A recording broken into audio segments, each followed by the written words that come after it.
Welcome to Taiji's Kitchen. Today I'm going to show you how to make Warabi Mochi. So even if you know a lot about Japanese culture, you probably never heard of this sweet Warabi Mochi. But in Japan, it's a very typical summer dessert. Often there's a truck that comes around and sell this. Warabi Mochi,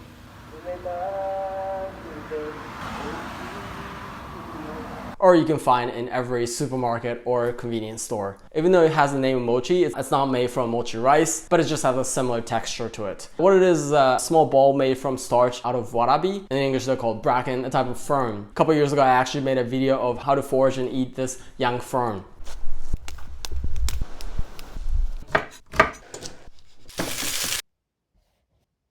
We eat this as foraging, but when you take out the root and get starch out of that, and you can make warabi mochi from that. But even in Japan, this warabi starch powder is not that easy to find and also very expensive, but you can make this quite easily with a substitute of tapioca starch. And this package of tapioca starch I've found in pretty much any Asian supermarket. So if you can find that, I suggest give this a try. And so I hope you give this a try, this very unique Japanese sweets. Then, let's get started.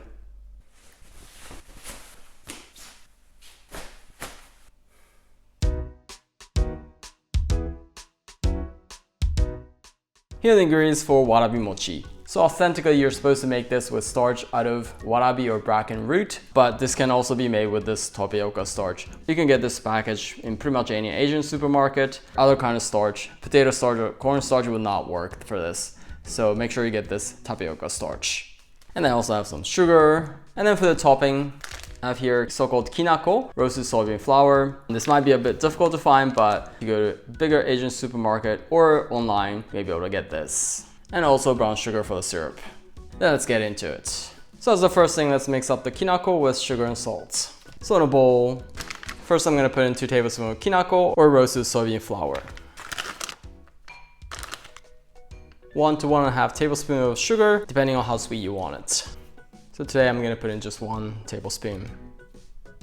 And then in this, just about a pinch of salt. And then we're just gonna mix this up. So then that's done for that. Then as the next thing, let's mix up the tapioca starch with water. So in a pot. Then here I'm gonna put in 1 cup of water. It should be about 250 grams. Okay, perfect. And then here I'm gonna put in about 1/5 of tapioca starch, so about 50 grams. Okay, perfect. Then here about 30 grams of sugar, which should be about 2 tablespoons. Okay, then you wanna mix this up. So then let's heat this up. So I'm gonna turn the heat to medium. And while you're heating up, make sure you always keep mixing like this. Otherwise it'll be cooked unevenly and also it might burn on the bottom. So after about a minute of mixing or so like this, just start kind of forming like a little bit of chunks like this. Make sure you don't stop mixing like this. Kind of starts coming like this. So this is still a little bit whitish. It'll be kind of see-through color, so keep mixing until it gets that color. So I don't know if you can see it that well, there's no white part left, and this is finished. And turn heat off. Then we're gonna put to the side. If you put it on any surface, this will stick. And on any kind of Tupperware like this, I'm gonna sprinkle in the Kinako on the bottom. Then here I'm gonna put in the Warabi Mochi. Then on the top, I'm also gonna cover it with Kinako.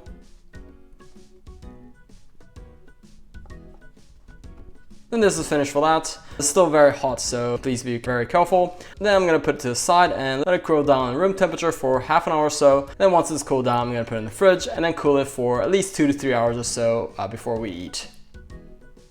Now as we're waiting for the warabi mochi to cool, let's make the brown sugar syrup. For that, I'm gonna use just regular brown sugar. I'm gonna put about 3 tablespoons of brown sugar. And to that, about 1 tablespoon of water. And then we're going to turn the heat to medium and dissolve the sugar. So once this comes to a boil like this is finished. I'm going to turn the heat off. Then we're going to put this in some small container like this. Then we're going to put this aside and let it cool. So this has been cooled in the fridge for 3 or 4 hours or so. And this is ready to be eaten. Gonna separate the edge like this. Then I'm just gonna cut this into bite-sized pieces.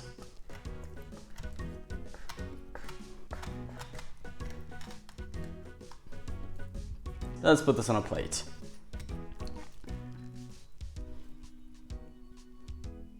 And they're just gonna coat it around like this. Then sprinkle a little bit of Kinako over it. Then with that, this is finished. Let's eat.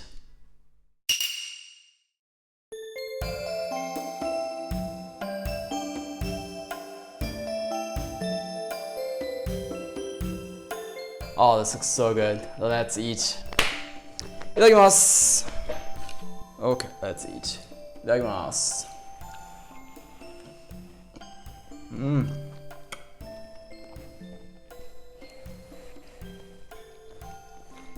This jelly like gooey, slimy texture is just so good.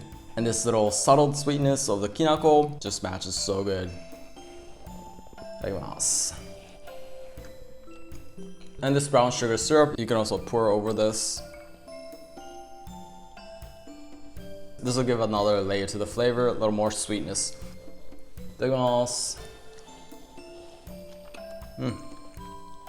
And this brown sugar is also really good and also matches Kinako really well.